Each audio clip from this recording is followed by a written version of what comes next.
Well, here we are. I turned down here at the next block. Thanks, mister. I'll get off there.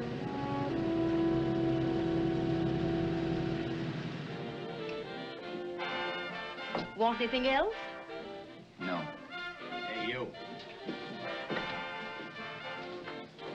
Me? Yeah, you. Where you heading? East. Too bad. I thought if you was heading north, I might be able to help you out. I'm pushing the Salt Lake, and I don't like to ride it alone at night. I'm one of those guys that got to talk or I fall asleep. Oh, sure, no. My partner, he's got Lou to keep him company, but I ain't got nobody at all. Where you coming from? West. Yeah, sure, I know, but where, L.A.? Maybe. Got a cousin out in L.A. You don't say. Yeah, he's been out. You're not much of a talker, are you? My mother taught me never to speak to strangers. Oh, a wise guy. So what? Okay, okay, don't get sore. Just trying to be sociable, that's all. Hey, Glamorous. You change for a dime, will you?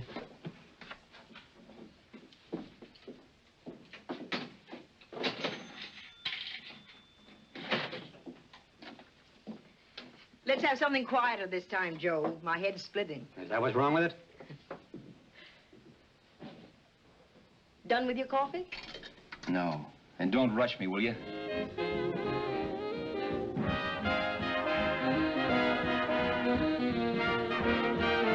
Hey, turn that off. Will you turn that thing off? What's eating you now? Yeah, what's eating you? That music, it stinks. Oh, you don't like it, huh? No, turn it off. Oh, wait a minute, pal. That was my nickel, see? This is a free country, and I play whatever I want to. Okay. Sure, and if you don't like it, you don't have to listen to it. And you can leave here anytime you want to. Okay, I'm sorry I asked. First good piece played tonight and you don't like it. Some people just ain't got any good taste.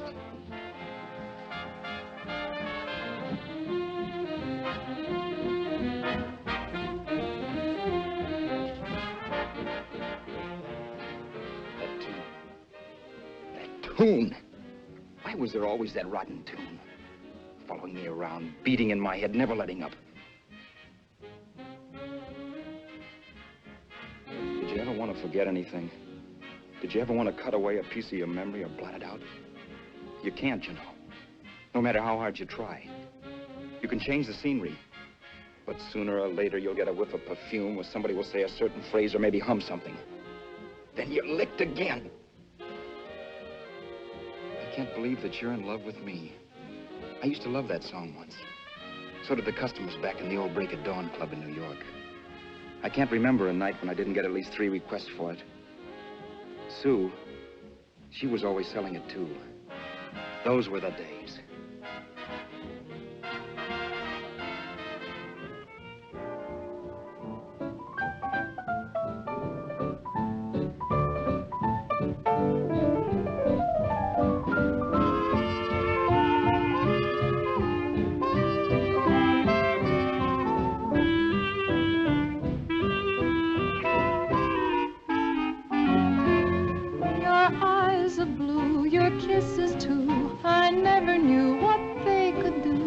I can't believe that you're in love with me.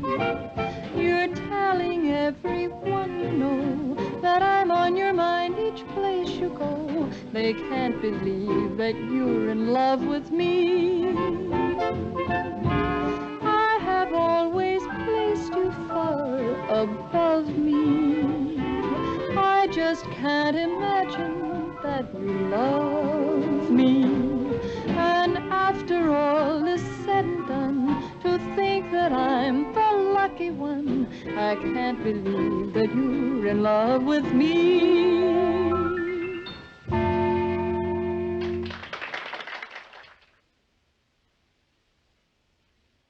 It wasn't much of a club, really. You know the kind. A joint where you could have a sandwich and a few drinks and run interference for your girl on the dance floor. I pounded the piano in there every night from 8 until the place closed up, which usually meant 4 in the morning. A good job as jobs went in those days. Then, too, there was Sue, who made working there a little like working in heaven. But how we felt about each other, well, there was nothing very unusual in that. I was an ordinary healthy guy, and she was an ordinary healthy girl. And when you add those two together, you get an ordinary healthy romance, which is the old story. Sure. But somehow, the most wonderful thing in the world.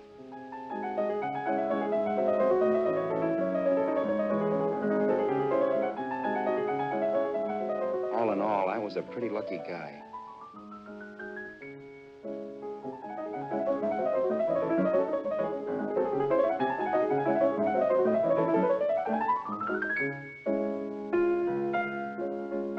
Mr. Paderewski, I presume. It's beautiful. You're going to make Carnegie Hall yet, Al? Yeah, as a janitor. I'll make my debut in the basement. I don't blame you for being bitter, darling, but you mustn't give up hope.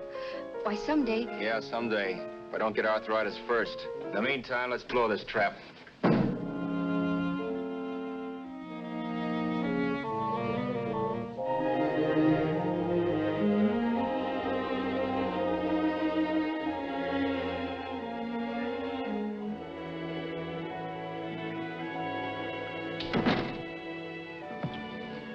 Like to get something to eat, hon? Oh, I don't think so, Al. I lose my appetite working in this flea bag. Let's go home. Okay. I can't stand much more of that dump. Did you see that drunk tonight trying to paw me? No, what drunk? Does it matter what drunk? Say, what's the matter with you tonight, darling? That's the third time you started to tell me something and then stopped. We shouldn't have any secrets from each other, Sue. Next week, we're going to make with the ring and the license. You and me will be a team. Yes, that's right. In the Bush League. I don't get you. We've been struck out. It's a funny way to talk, darling. Don't you want to marry me? Al, look, I love you. You know I do, and I want to marry you. But? But not now. Only after we've made good. Sunday, I'm going away. Oh, I know you'll think it's silly. That's why I hesitated to tell you. But I'm going to California. I want to try my luck in Hollywood. That's the most stupid thing I ever heard of. Don't you know millions of people go out there every year and wind up polishing cuspidors? I thought you had better sense. You sound as if you don't think I have any talent. That has nothing to do with it. I'll make out all right. Maybe. But what about me? Doesn't it mean anything to you that you're busting up all our plans? We may not see each other for years? It won't be that long. I thought you loved me. I do. You know I do. Well, here we are. Al. Al, why can't you see my side of it? I'm young. We both are, and we've got all the time in the world to settle down. Really, darling, what I'm doing is the only sane thing to do. I hate the thought of being so far away from you, but we'll be together again someday. Maybe you'll decide to come out too later on. So long. Al, aren't you going to kiss me goodnight? Sure, why not? Good night.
Say, Roberts, you hit the jackpot this time. $10. Thanks.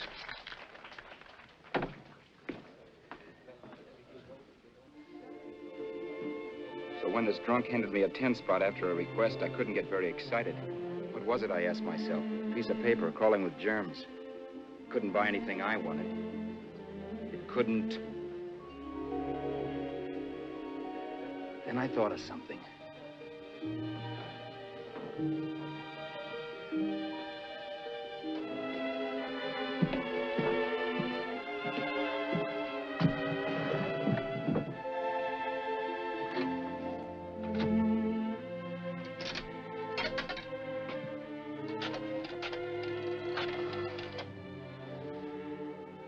Long distance. I'd like to put a call through to Los Angeles. Miss Harvey. Sue Harvey, Harvey. The number is Crestview 65723.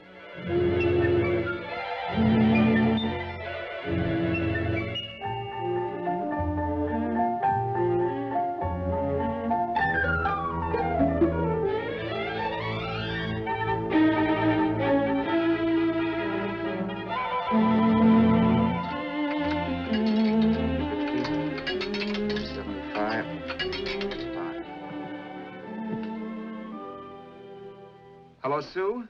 This is Al. Oh, baby, it's great to hear from you, too. What's that? You do? Oh, me too, darling. I thought I'd go batty without you. I just had to... Huh? You're working as a hashlinger? Gee, honey, that's tough. Those guys out in Hollywood don't know the real thing when it's right in front of them. You just stick it out, Sue, baby. Keep going around to those casting offices. I'm sure you'll click.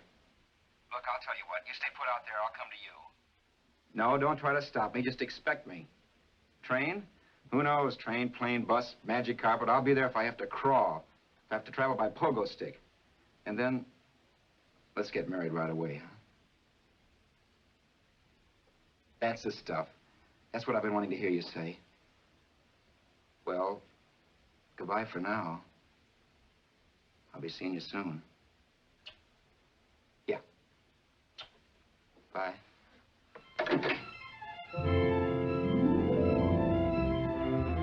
The only way I could cross country was to thumb rides. For even after hawking everything, I only had enough money to eat. Money. You know what that is. It's the stuff you never have enough of. Little green things with George Washington's picture that men slave for, commit crimes for, die for. It's the stuff that has caused more trouble in the world than anything else we ever invented. Simply because there's too little of it. At least I had too little of it. So it was me for the thumb.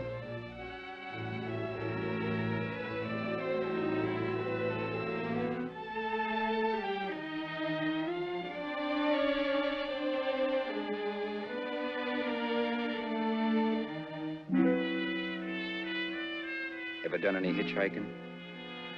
It's not much fun, believe me. Oh, yeah, I know all about how it's an education, how you get to meet a lot of people and all that.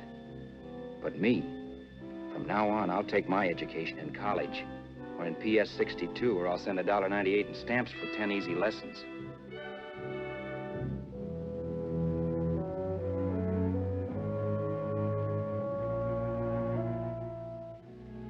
Thumbing rides may save you bus fare, but it's dangerous.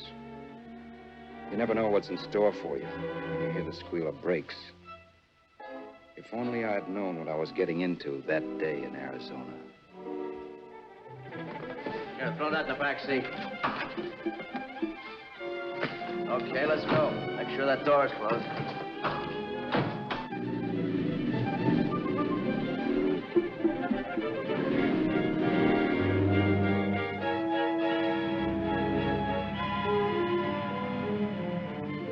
You know, Emily Post ought to write a book of rules for guys thumbing rides. Because as it is now, you never know what's right and what's wrong. We rode along for a little while, neither one of us saying anything. I was glad of that. I never know what to say to strange people driving cars. Then, too, you can never tell if a guy wants to talk. A lot of rides have been cut short because of a big mouth. So I kept my mouth shut until he started opening up. Hand me that little box in the compartment, will you, pal? Hold the wheel, will you?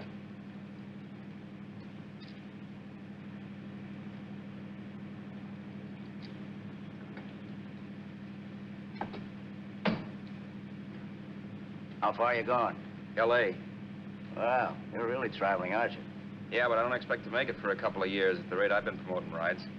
Not much luck, huh? Sure, all bad. Not many people stop for a guy these days. Afraid of a stick-up, maybe. Well, you can't blame them. Where you coming from? New York? Well, New York. You're in luck this time. I'm going all the way.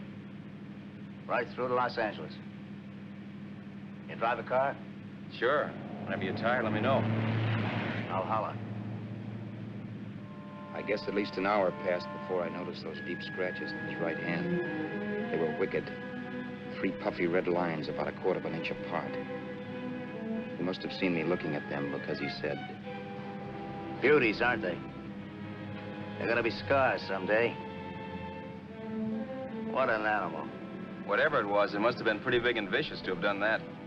Right on both counts, New York. I was tussling with the most dangerous animal in the world. A woman. She must have been Tarzan's mate. Looks like you lost the bout. It certainly wasn't a draw. You know, there ought to be a law against dames with claws. Yeah. I tossed her out of the car in her ear. Was I wrong? Give a lift to a tomato, you expect her to be nice, don't you? Yeah. After all, what kind of dame some rides? Sunday school teachers? Yeah. A little witch. She must have thought she was riding with some fall guy. And me, who's been booking horses around racetracks since I was 20. I've known a million dames like her. 2 million. Yeah. Stopped the car, opened the door. Take it on the Arthur Duffy sister, I told her. That's the stuff. As I was done, huh? But if you want to see a real scar, brother, get a load of this. What? I got that one, Julie. Dooley? Yeah, we're just kidding, of course. My dad owned a couple of Franco-Prussian sabers. Kept them on the wall for decorations. Well, one day, another kid and I took them down when the old man wasn't around. Had a duel. He got me in the arm here. Pretty mean cut. Infection set in later. Yeah, I can see that. Now, give me that box again, will you? Yeah.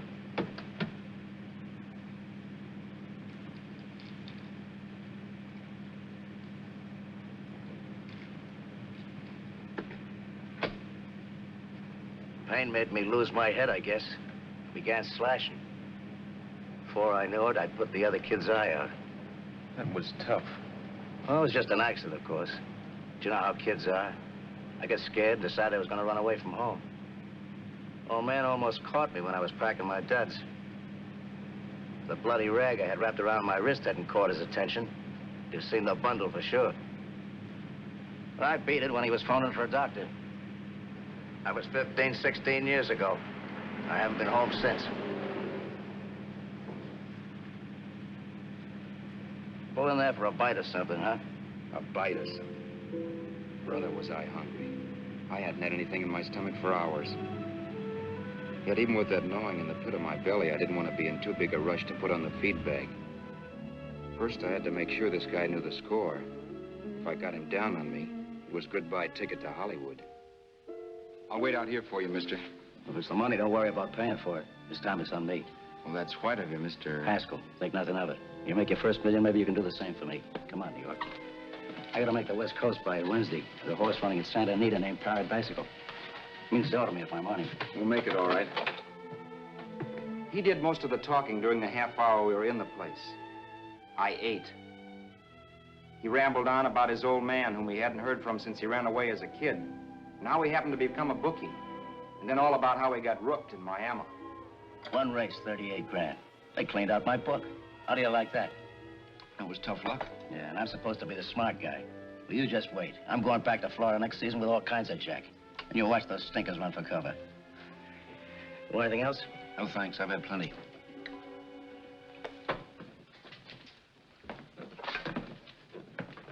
Let's check there, sister. Oh, just a minute. Your change, sir. Keep it, sister.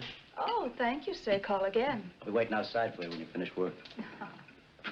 Sharp check, huh?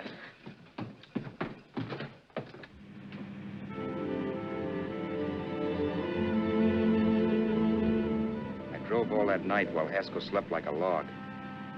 After a while, I began to get sleepy myself. I was happy, though. Soon I'd be with Sue again. The long trip was practically over, and there'd be no more hoofing it down the concrete. I began to think of the future, which couldn't have been brighter if I'd embroidered it with neon lights. It was nice to think of Sue shooting to the top. It's amazing what a full belly can do to your imagination.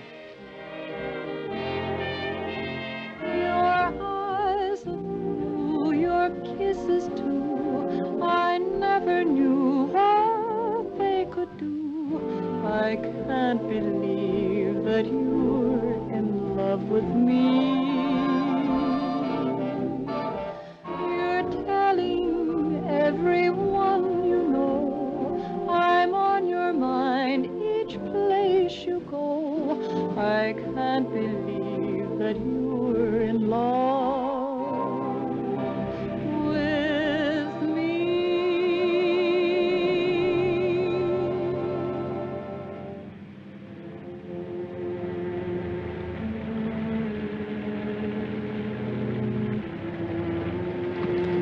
Mr. Haskell. Mr. Haskell. Mr. Haskell, wake up. It's raining. Don't you think we ought to stop and put up the top?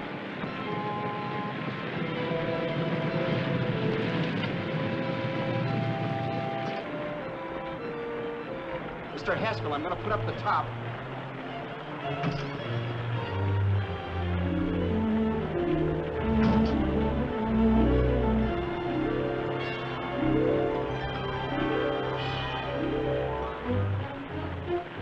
Up until then, I had done things my way. But from then on, something else stepped in and shunted me off to a different destination than the one I had picked for myself. For when I pulled open that door... Mr. Haskell, what's the matter? Are you hurt? Are you hurt, Mr. Haskell? Start your sermon. I'll listen to it. But I know what you're going to hand me even before you open your mouths.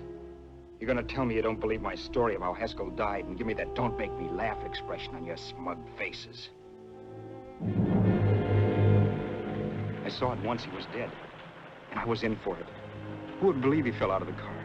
Why, if Haskell came too, which of course he couldn't, even he would swear I conked him over the head for his dough. Yes, I was in for it.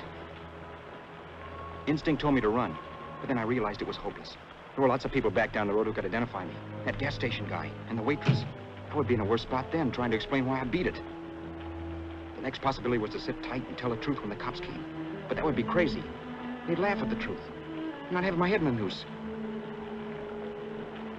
So what else was there to do but hide the body and get away in the car? I couldn't leave the car there with him in the gully. That would be like erecting a tombstone.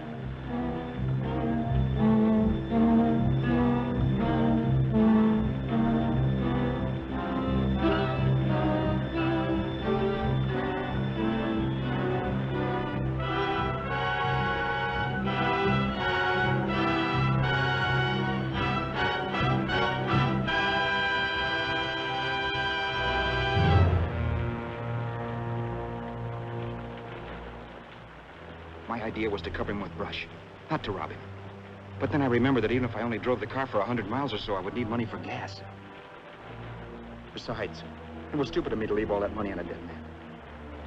Not only that, I'd have to take his driver's license in case I was stopped for something. I didn't like to think about it, but by that time I'd done just what the police would say I did, even if I didn't. My clothes. The owner of such an expensive car would never be wearing them. Some cop might pull me in on suspicion.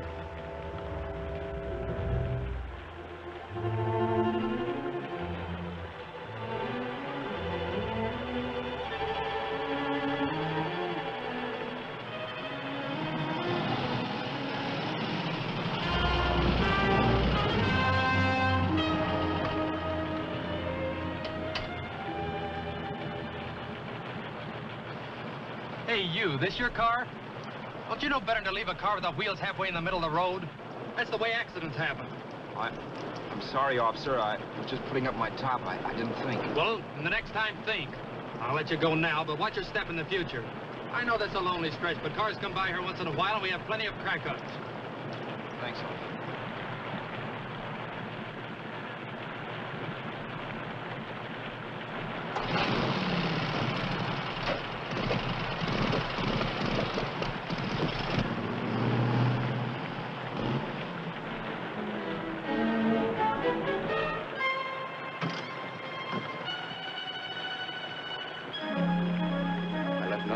To give me away as Roberts.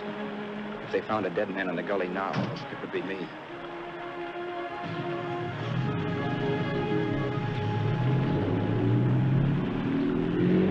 As I drove off, it was still raining. The drops streaked down the windshield like tears. I kept imagining I was being followed, that I could hear sirens back in the distance. Just how long it took me to cover the 60-odd miles to the California state line, I don't know. I lost all track of time. But the rain had stopped and the sun was up when I pulled up to the inspection station. Hello? Carrying any fruits or vegetables? No. Any livestock or poultry? No. I can see your registration and driver's license, please. Anything in the baggage compartment? Just baggage.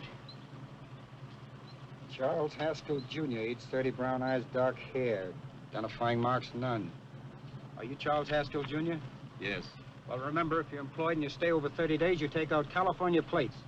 All right, officer, but I'll only be in the state a short while. Right, you can go now.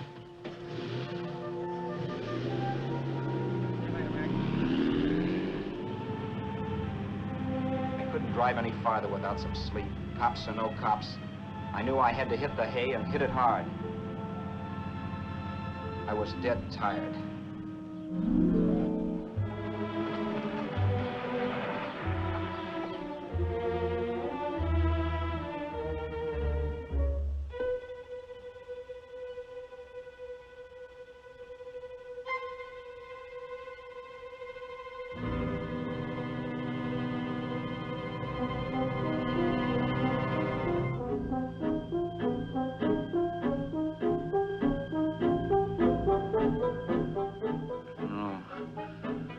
You can't, Mr. Haskell.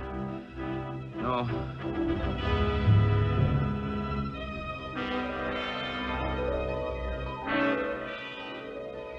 Mr. Haskell, you can't die. I think I did it. No, Mr. Haskell. No. No.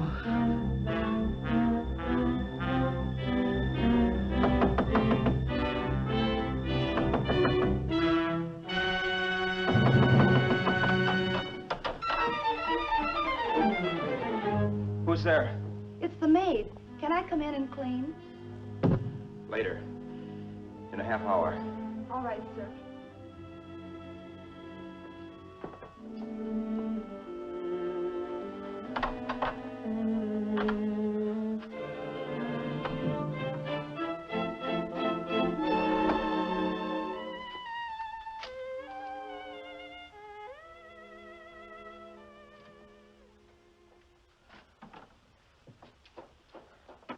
There was no time to lose.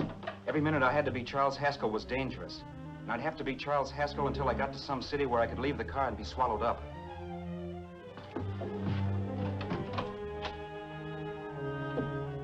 That meant driving the car as far as San Bernardino, maybe even to Los Angeles. In a little town, I might be noticed, but in a city, I should be safe enough. Then, after I ditched the car, I could go on to Sue. But those 5 minutes at the state line made me realize it might be a good idea to find out a little bit about Mr. Haskell. Then, if anybody asked me questions, I could give the right answers. The first thing I found out was that I had $768. This was a lot of jack, but believe me, it was the kind of money I'd rather not have.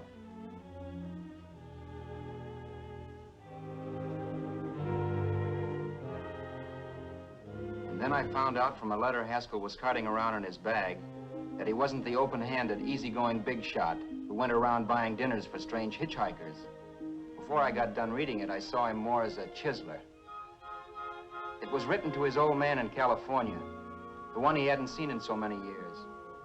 In it, Haskell posed as a salesman of hymnals, of all things. It was easy to see where Haskell expected to raise a new stake for his book in Miami by rooking his old man. That was about all I found out from his effects, and it was enough. I told myself maybe old man Haskell was lucky his son kicked off. He would never know it, but it saved him from taking a flyer in Sacred Literature Preferred.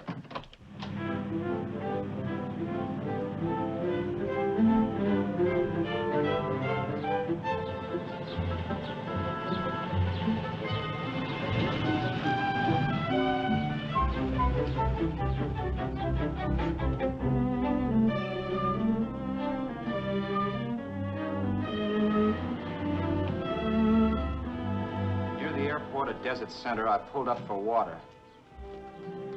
There was a woman. Hey, you! Come on if you want to ride.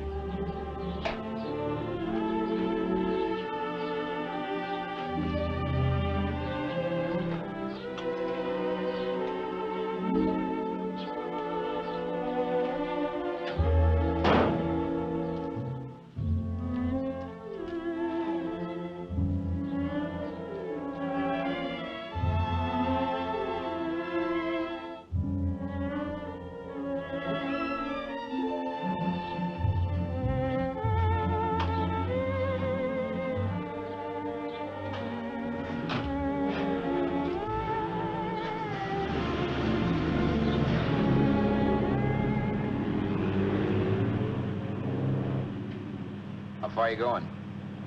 How far are you going? That took me by surprise, and I turned my head to look her over. She was facing straight ahead, so I couldn't see her eyes. But she was young, not more than 24. Man, she looked as if she'd just been thrown off the crummiest freight train in the world. Yet, in spite of this, I got the impression of beauty. Not the beauty of a movie actress, mind you, or the beauty you dream about when you're with your wife, but a natural beauty. A beauty that's almost homely because it's so real. Then suddenly she turned to face me. How far did you say you were going? Los Angeles? L.A.? L.A.'s good enough for me, mister. That's what I was afraid of. What'd you say? Oh, nothing, just thinking out loud. People get in trouble for doing that. What's your name? You can call me Vera if you like.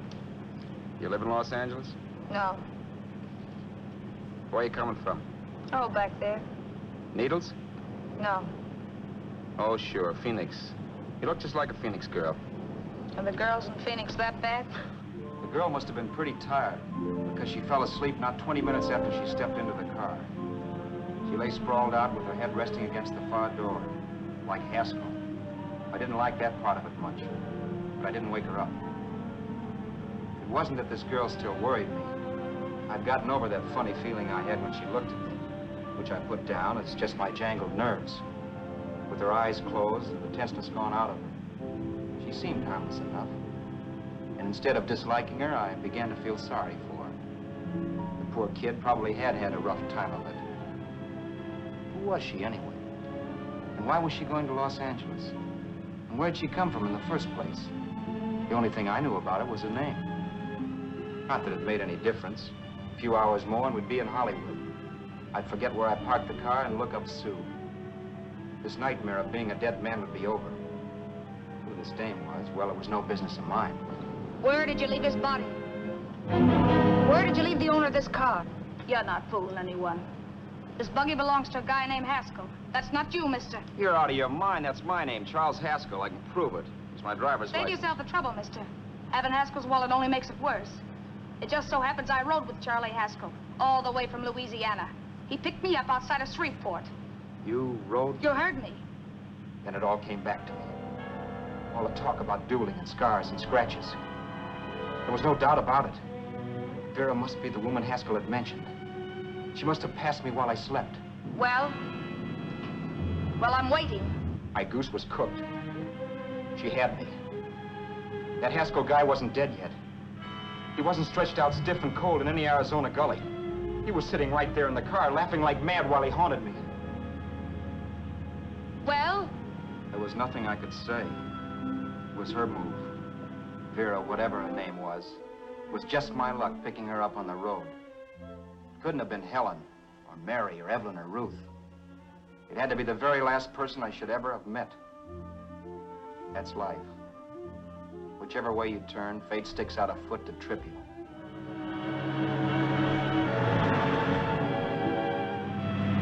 I told her everything, but she didn't believe my story. I should have saved my breath. That's the greatest cock and bull story I ever heard. So he fell out of his car. Say, who do you think you're talking to, a hick?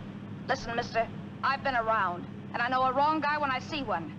What'd you do, kiss him with a wrench? Now, wait a minute. What I told you was true. You see, that's why I had to do it. You think I killed him. Well, the cops would have thought so, too. Yeah, well, maybe they still think so. What makes you so sure I'll shut up about this? Vera, I'm innocent. Give me a break, will you? It won't do me any good having you pinched. The cops are no friends of mine. Now, if there was a reward, but there isn't. Thanks. Don't thank me yet. I'm not through with you by a long shot. Let's see that roll.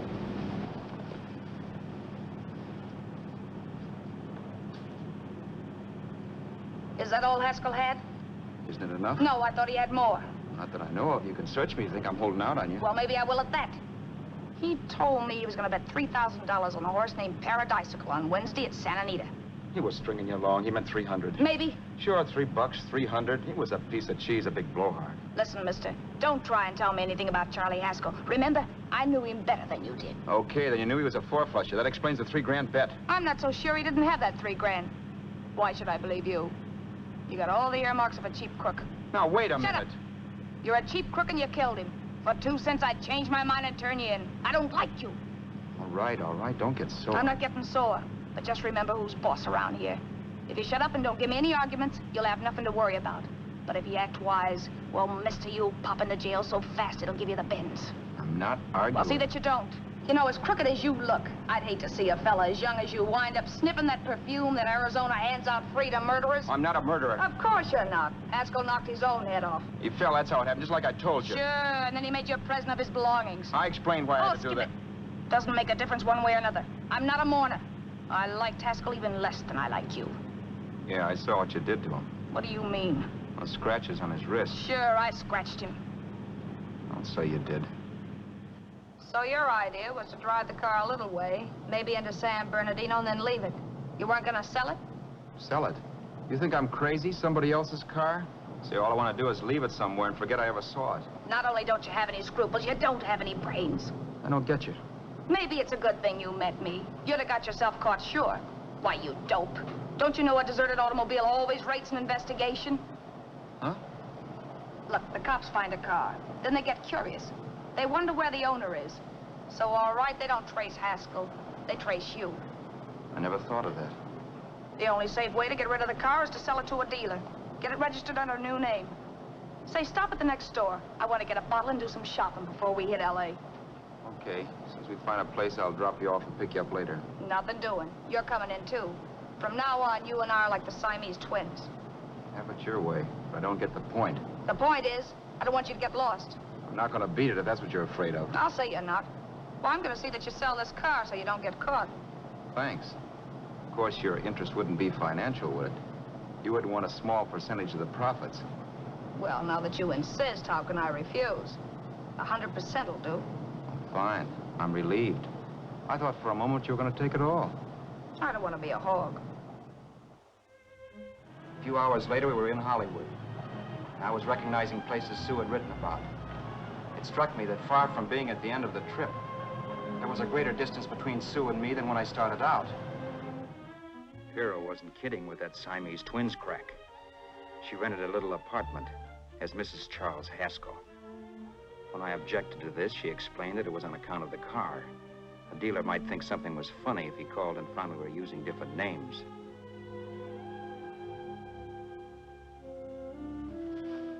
Home, sweet home. Yeah. Not bad either.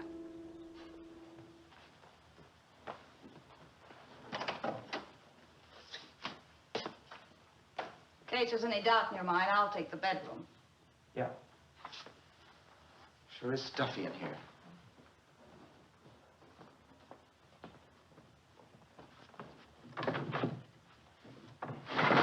Keep the window shut. Okay. The old crow downstairs said there's a folding bed behind this door.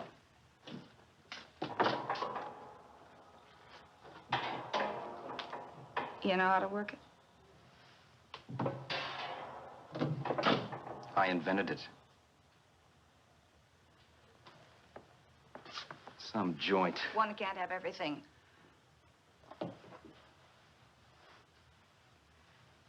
I'm first in the bathtub. I don't know why, but I figured you would be.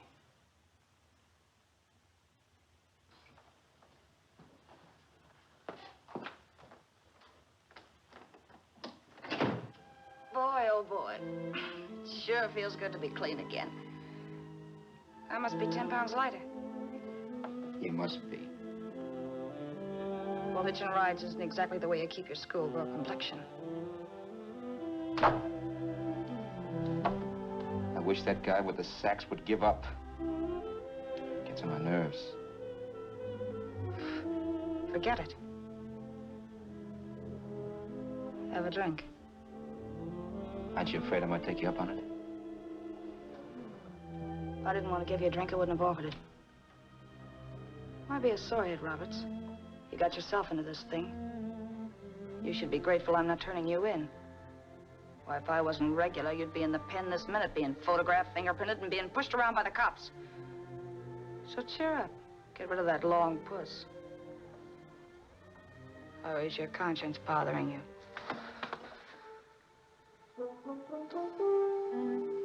No. It isn't. Swell. That's the spirit. He's dead and no moaning around will bring him back. Anyway, I never could understand this worrying about something that's over and done with. Now look, Vera, for the last time I didn't kill him. Haskell was a sick man. Maybe he was dead before he fell out of the car. I don't know. Sure, he died of old age. All right. So if it'll make you sociable, you didn't kill him.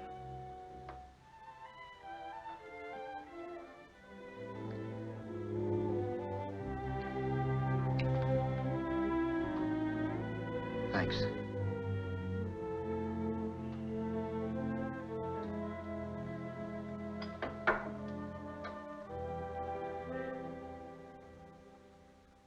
We're out of liquor, Roberts. Yeah. Too bad. I felt like getting tight tonight. Well, I think you succeeded. Am I tight? As a prima donna's corset. That's good. I wanted to get tight. Why? What have you got to get tight about? Oh, I don't know. Few things. Huh. You should have my worries. If I had your troubles, I'd stay sober. And I've got the key to that door. Yeah. Maybe you're right. I'm always right. You know, I don't like your attitude, Roberts. Well, there's a lot of things I don't like. Sure. But life's like a ball game. You gotta take a swing at whatever comes along before you wake up and find it's a ninth inning. I bet you read that somewhere. That's the trouble with you, Roberts. All you do is bellyache. But taking it easy and, well, trying to make the best of things. But maybe that's what's wrong with the whole world. Get the professor. People knock themselves out trying to buck fate. Now, take you, for instance. You're lucky to be alive. Why, suppose Haskell had pulled open your door. You'd be playing a harp now. Think of that. You think of it. I'm tired of thinking. There's plenty of people dying this minute. I would give anything to trade places with you. I know what I'm talking about. I'm not so sure. At least they know they're done for. They don't have to sweat blood wondering if they are. Your philosophy stinks, pal. We all know we're going to kick off someday. It's only a question of when. But what's got us on this subject anyway? We'll be discussing politics next. Yeah. Where'd you hide the butts? On the table, sucker.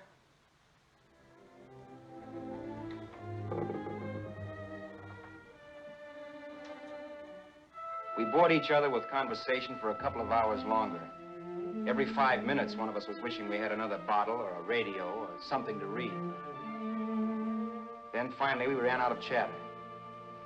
I know it's only 11 o'clock, but I want to get up early and make the rounds of the used car lots. No hurry about that.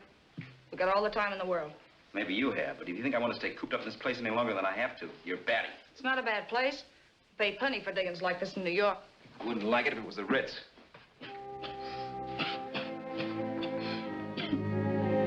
Rotten liquor. You got a mean cough. Ought to do something about it. I'll be all right. That's what Neal said.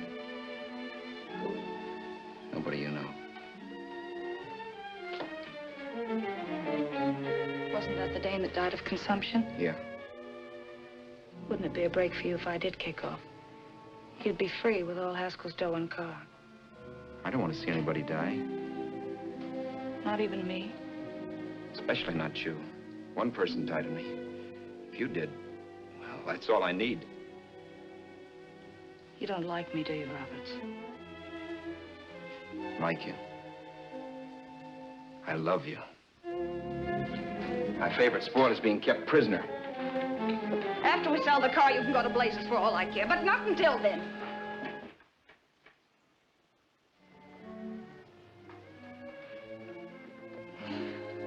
I'm going to bed.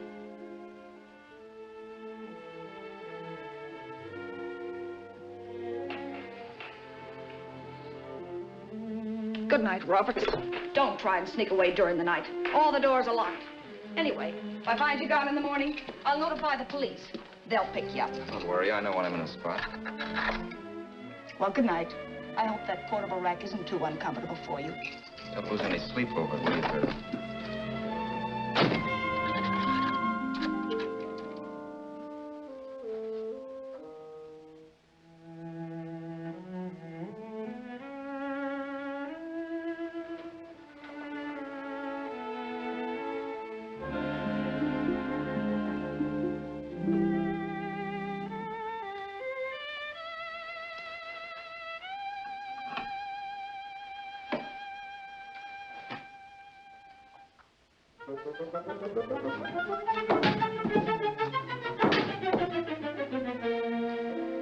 Crestview.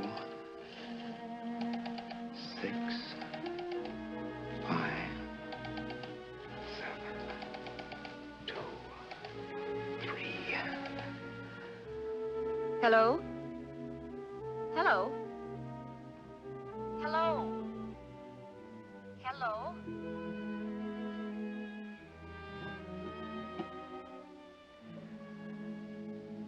No. Not yet, darling. Tomorrow. Maybe. If this were fiction, I would fall in love with Vera, marry her, and make a respectable woman of her. Or else she'd make some supreme Class A sacrifice for me and die. Sue and I would bawl a little over her grave and make some crack about there's good in all of us. But Vera, unfortunately, was just as rotten in the morning as she'd been the night before. All right, I'm coming. Look, Vera, it's almost noon. So what? The dealers will be there all day? I'll be there all year, too, but that doesn't mean I'm going to wait that long. Shut up. You're making noises like a husband. Well, do I rate a whistle? You sure do, but let's go. Let's go, let's go. I spent $85 and 2 hours preparing bait, and all you can say is let's go. Come on.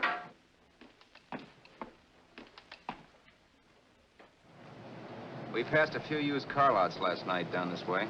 What do you think we can get for this heap? I don't know. Plenty. You just let me handle everything.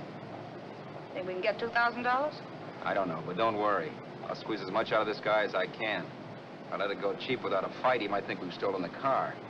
And listen, don't make any slips and call me Roberts. That'll cook us. I don't need you to tell me that. You better just sit by and keep your mouth closed. Remember, we're both in the soup if anything happens. Forget it and drive. You're my wife, Vera Haskell. Look, After the deal's closed, let's go back to that place on Hollywood Boulevard where I saw the fur jacket. I want to buy it. After the deal's closed, I'm saying goodbye to you. That's right, I forgot. I guess I'm getting kind of used to you. Well, that's a habit you could start breaking. Let's try this place in the middle of the block.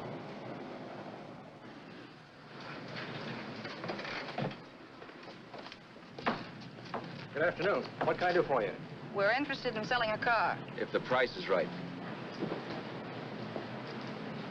Well, if it's in good mechanical condition, it should blue book for about $1,600. Tony, take a look at this motor. 1,600. Are you kidding?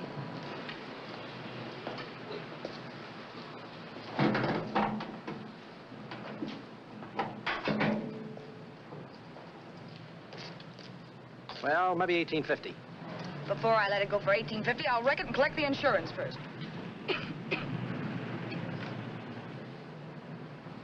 Lady, this motor's seen a lot of driving.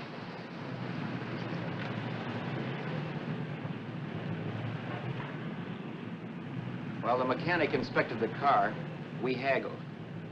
At last, when we were all worn out, we hit a compromise. His price. Okay, it's a deal. All right, come in. We'll sign the papers. I have the ownership papers right here with me. Look, Vera, in the meantime, will you clean out the dash compartment? Maybe some stuff in it. All right, darling. 1,850 bucks. That dirty crook.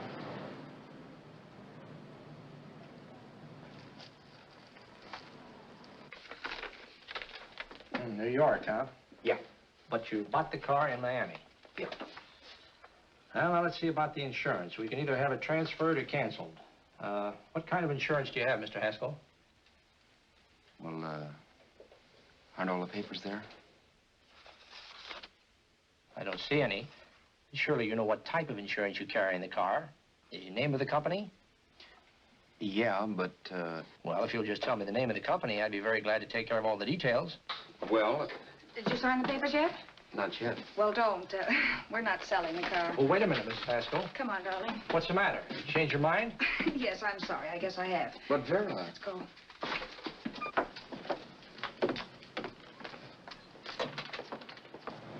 You got me out of a tight spot, Vera. But I still don't understand all this. You will in a minute. I almost threw away a gold mine. 1850 isn't to be sneezed at. The car doesn't book for as much as I thought. We're not selling the car. You want to keep it. Now, wait a minute, Vera. You said yourself I wouldn't be safe until the car was in someone else's name. I'd like to be free of this mess when I go. That's just it, Roberts. You're not going. There's a drive-in at the next corner. Pull in there and we'll get a bite to eat. And I'll explain. What is this, another one of your brilliant ideas?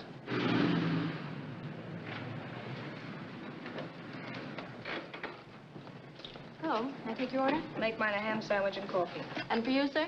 Oh, I don't care. The same. Thank you.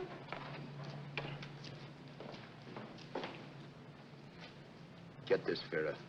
I've been pretty patient so far. I've done everything you asked me to do, but no more. Shut up. You've taken Haskell's money. And you can have the dough we get from selling the car. But you're not going to keep me a prisoner. It's a good thing I bought the paper. Take a look at that. Vera, I'm in no mood. Read that.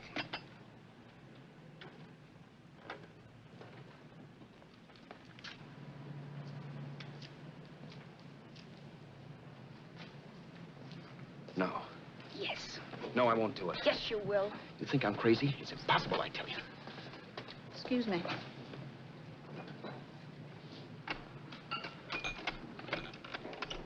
Blow the horn when you're through. No one could possibly get away with an act like that. It'd be wise to me in a minute. Don't be yellow. You look enough like him. The same coloring and the same build. See how his clothes fit you? No kidding, you almost had me fooled for a while. Oh, grow up, Vera. Don't you think a father knows his own son? And there must be other relatives. The father won't have to know you. We'll wait till he gives up the ghost. He's an old geezer and he won't pull through. And as far as other relatives are concerned, they haven't seen you in 15 or 20 years. Eat. I'm not hungry. And I won't do it. It's not as tough as it sounds. Remember, you've got all kinds of identification. His car, letters, license. I could never get away with it. It's the stupidest thing I've ever heard. The old boy has scads of dough. Look in the paper there. Personal fortune assessed at over 15 million. He'll leave plenty, I tell you. Maybe he cut off his son. How do we know? It's out, Vera. I won't have anything to do with it. I think you will. Look, Vera, I'll do anything within reason. But not that. So forget it. Find yourself another stooge. You sap. You'll be fixed for the rest of your life as Charlie Haskell. You can take your inheritance and go away. No more worrying about the rent, no sweating, scheming, wondering where your next meal's coming from. Think about that, Roberts. Vera, please, you're talking too loud. On this, I'm splitting 50-50 with you. Sure, why not? We're both alike, both born in the same gutter. Now, take it easy, Vera. There's people around here. You don't know what you're talking about. We'll wait till we read that old man Haskell's dead. And you show up. Like you read in New York that he was sick. No. Suppose he doesn't die. He will. I know he will. Something tells me. But as much as I insisted I would have no part of her scheme, Vera was taking it for granted I would. Neither of us had our mind on the cards as we played that night. I knew we were just trying to kill time between newspaper editions. This was a death watch for Vera. Maybe it was for me, too. Don't you realize if I'm caught, they'll want to know where I got the car and stuff, and they'll have me on a murder charge. If you're smart, you won't get caught. I knock for 7. And if I'm caught, don't you realize you'll be out, too? 18 points. That gives me 30. How will I be out? You'll be out $1,850 we would have gotten on the car. Really, Vera, you'd be an awful chump if you threw away all that dough on a dizzy long shot. Let me sell the bus tomorrow. With the money it'll bring and what you've already got, a clever kid like you can run it up in no time. Then we'd both be in the clear. I'll be in the clear anyway. Maybe. Maybe. But if I got caught, I'd get good and sort you, you know. You mean you'd squeal? Oh, no, not squeal exactly. Never mind what you meant. Even if you did tell the cops I was in on it with you, what could they do to me? They might give me the same medicine they gave you. Yeah. A rope. But I'm on my way anyhow. All they'll be doing will be rushing it. All right. But think of the $1,850 you'd lose. You'd kick yourself along the block if you ever let it get away from you. I'll take the chance. Want another drink? You're being a goon. That's the way people wind up behind the 8 ball. Once they get a few dollars, they become greedy and want more. My. Caesar. Who? You know that Roman general? He got his for being greedy. He wasn't satisfied, so the final wind-up was he took the count. A couple of days ago, you didn't have a dime. Why, you were so broke you couldn't pay cash for a postage stamp. Now you've got almost $700 with $1,850 in the offing. Take my advice. Don't try for more. I'm tired of this game. Let's have some blackjack. Play solitaire. Okay, I will if that's the way you feel about it. That's the way I feel about it. Getting sore and throwing things won't help much, Roberts. I'm really doing you a favor. I help you out of a jam by keeping my mouth shut. I show you how to make some soft money. And what thanks do I get? Thanks. Sure. Or would you rather call the cops and tell them you killed a man and stole his money? I didn't kill anybody. Yes, you did. No, I didn't. You know I didn't. All right, then. Suppose I call the cops. If you're innocent, what do you got to be scared of? Okay. Call them, you mutt. Go ahead and call them. See if I care. At least they'll give me a square deal. You want me to call them? You heard me. But I'm warning you. If I'm pinched, I'll swear you were in on it. I'll say that you helped me. If I fry, I'll get even with you. You wouldn't dare. You're kidding. Yeah? Then try it and see. Call them. Yeah. Okay, I will.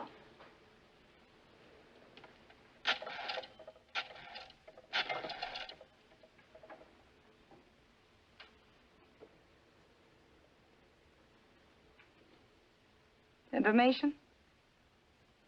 I want the number of the Hollywood police station. Okay, I got it. Thanks. Wait a minute, Vera. You wouldn't do that. Oh, wouldn't I? Give me that and I'll show you if I would. Take it easy now. Let's talk this over. This was early in the evening, and the conversation, while hectic, was at least pitched low. But as the minutes passed, and more obstacles to her plan popped into my head, the air got blue. Each word coming from our lips cracked like a whip. I reminded her that as Charles Haskell, I didn't even know my mother's name, where I'd gone to school, the name of my best friend, whether I had an Aunt Emma or not, my religion, and if I'd ever owned a dog. I didn't even know what my middle initial stood for. I also pointed out that the real Haskell had a scar on his forearm. His people never saw that scar. He told me he ran away right after putting out the kid's eye. Yeah, but his father knew he was cut. It'd have to be some kind of a mark. So what? The old man's dead, or will be. I hope by tomorrow morning's papers. Anyway, you could cut yourself a little, couldn't you?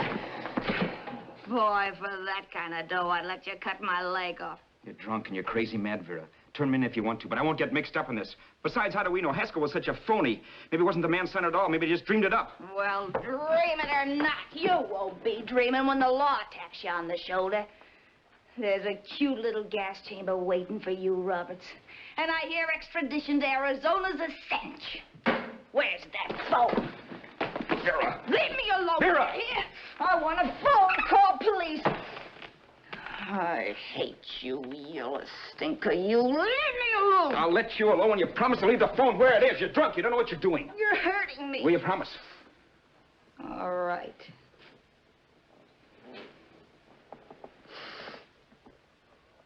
You hurt me. I'm sorry, but... And it's hot in here. Open up a window. It's not hot. Don't tell me. Now, do you do it or do I do it? You're no gentleman, see? Yeah. All right. I'll open up the window. Vera!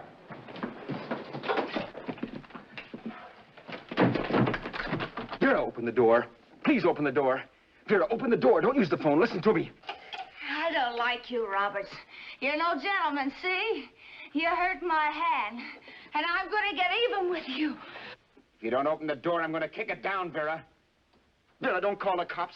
Listen to me. I'll do anything you say. Vera, let me in. I'll break the phone.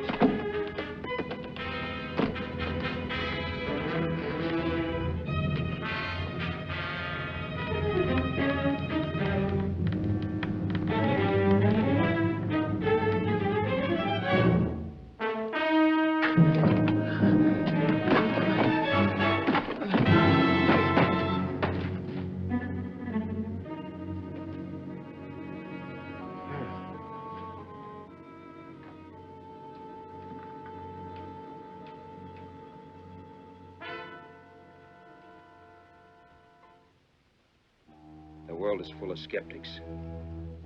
I know. I'm one myself. In the Haskell business, how many of you would believe he fell out of the car? And now, after killing Vera without really meaning to do it, how many of you would believe it wasn't premeditated?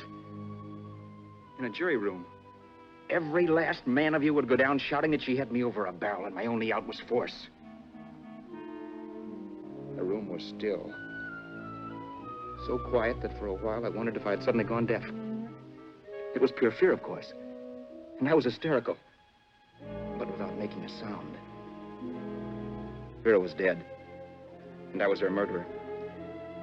Murderer. What an awful word that is. But I'd become one. I'd better not get caught. What evidence there was around the place had to be destroyed. And from the looks of things, there was plenty. Looking around the room at things we'd bought was like looking into the faces of 100 people who'd seen us together and who remembered me. This was the kind of testimony I couldn't rub out. No. I could burn clothes and hide bottles for the next 5 years. There'd always be witnesses. The landlady, for one. She could identify me. The car dealer, the waitress in the drive-in, the girl in the dress shop, and that guy in the liquor store.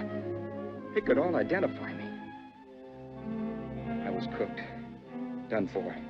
I had to get out of there.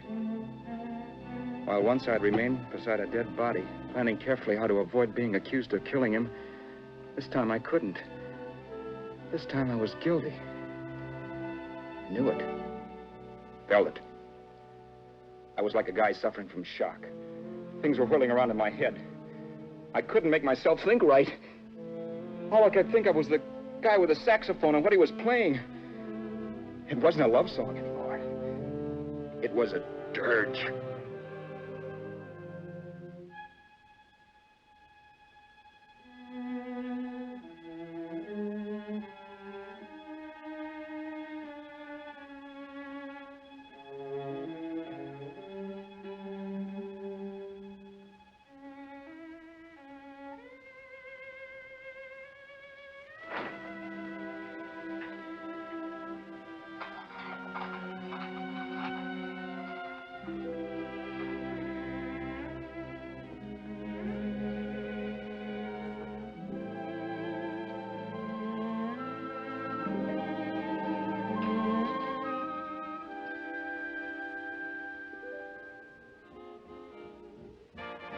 But my problems weren't solved. I had to stay away from New York for all time. Because Al Roberts was listed as dead and had to stay dead. And I could never go back to Hollywood. Someone might recognize me as Haskell. Then, too, there was Sue. I could never go to her with a thing like this hanging over my head. All I could do was pray she'd be happy.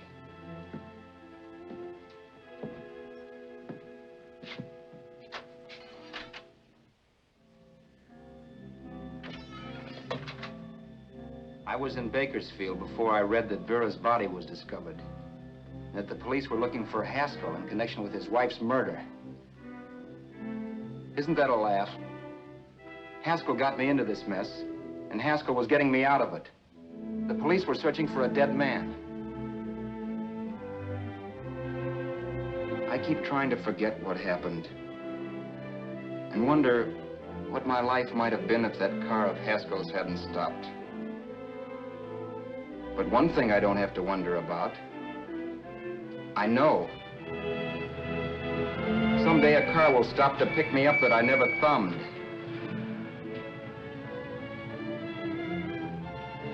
Yes. Fate, or some mysterious force, can put the finger on you or me for no good reason at all.